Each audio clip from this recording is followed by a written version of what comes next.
We know, as we mentioned on Rosh Hashanah, and we remind ourselves of this all the time, that what makes these connections so powerful for each one of us individually and for all of us collectively is the unity, the coming together of all of us.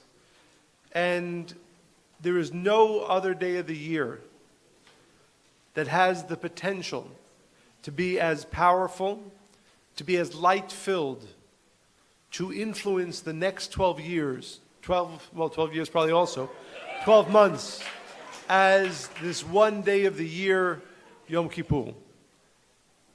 B'ezrat Hashem, over the next 24 hours, we will have time to share more and more consciousness. But to begin, I'd like to share 3 ideas, 3 places where I begin my consciousness and we can begin our consciousness on this most important day. There's a verse that the Kabbalists speak of when they speak of this day. It speaks about all the days of the year that were created. It says, Yamim yutzaru velo echad bahem. The days are created, the 364 days of the year are all created as one, all of varying but relatively equal possibility of blessing. But there's one that is not a part, that is completely set apart, set completely different than the other 364 days, and that is the day of Yom Kippur. One of the reasons, and really so many of the Kabbalists base their teachings of this day around this one verse that makes it very clear that Yom Kippur is not connected to the rest of the year. As the Zohar teaches us, the force that brings pain and suffering and death, the force that is referred to as Satan, is the numerical value 364. Because there's one day of the year that the negative side has no entry into. There's one day of the year that the negative side cannot touch, and that is Yom Kippur. If you even truly connect and understand what that means, that there's one day of the year that the negative side cannot influence, cannot hinder in any way, you begin to understand the potential of light and blessings that we can attain on this day of Yom Kippur. Secondly, the Zohar tells us also about this day. It's a beautiful phrase from the Safra Detzniuta, a section in the Zohar. Kulhu taivin le'atrayu. Every soul goes back to its place. Kulhu taivin le'atrayu. All souls go back to their place. Throughout the year, throughout the last year, throughout our lives, throughout our incarnations, the soul, often, of course, an effect of our own behavior, gets lost. And in getting lost, of course, it loses its potential. It loses its ability to shine, both for the individual, for ourselves, and for the world, in the way that it is meant to. On Yom Kippur, because it is a day, again, not connected, completely set apart from the other 364 days of the year, and because the negative side has no connection to this day, therefore every one of our souls can go back and become and be connected in the way that we are meant to be, in the purity, in the complete embrace of the light of the Creator. So we said, Yamim yutzaru velo echad bahem, that Yom Kippur is a day set aside, separate, beyond the natural set of the world.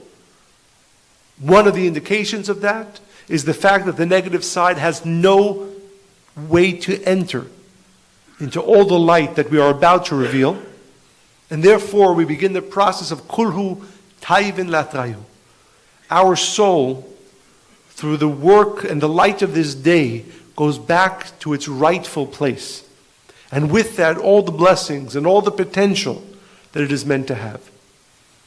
And finally, as we are coming to the Kol Nidrei, there's a simple thought, but it's very powerful if you understand it.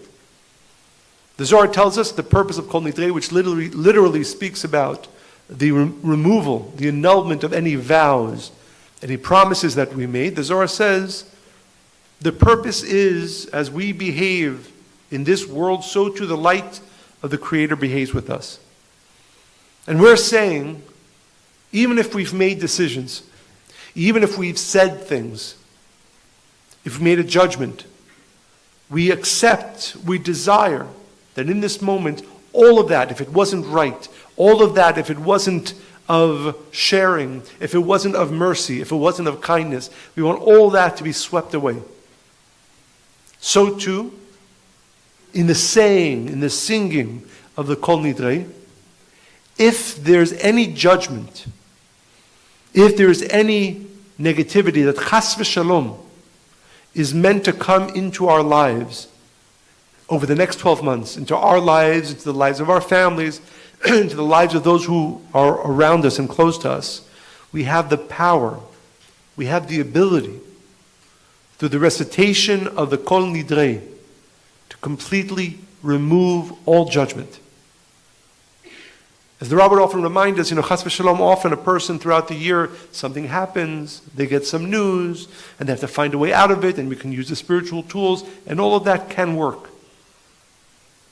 But there's no time of the year, there's no time of the year where we can make sure that no judgment and no negativity enters into our life as in this evening of Yom Kippur. And specifically, during the moments of the Kol Nidrei. Whether we've experienced judgment in the past year and years before, we know that that's not something you want to deal with once it manifests. And therefore, as we enter into this most powerful, separate day, the Creator gives us an opportunity. One that, again, I ask all of us to really both concentrate on and appreciate the opportunity. Any judgment, any negativity, we can, before it becomes manifest, before it enters into our life, we can remove it in the moments of the Kol Nidrei. So these are just a few of the beginning great gifts that we are going to be partaking of, that we are going to be entering into. But as I said, the one thing you want to remember is that there's no other day that is as powerful in all ways. And there is no night, evening, prayer, connection that is as powerful to remove all judgments as the Kol Nidrei. And we know that our consciousness, our concentration, our awakening is what Bezrat Hashem will guarantee that the connection that we make is as powerful as it needs to be, and therefore Bezrat Hashem, through our connection of the Kol Nidrei, all judgment completely removed from the lives of ourselves, our families, Bezrat Hashem, and all those who are connected to us.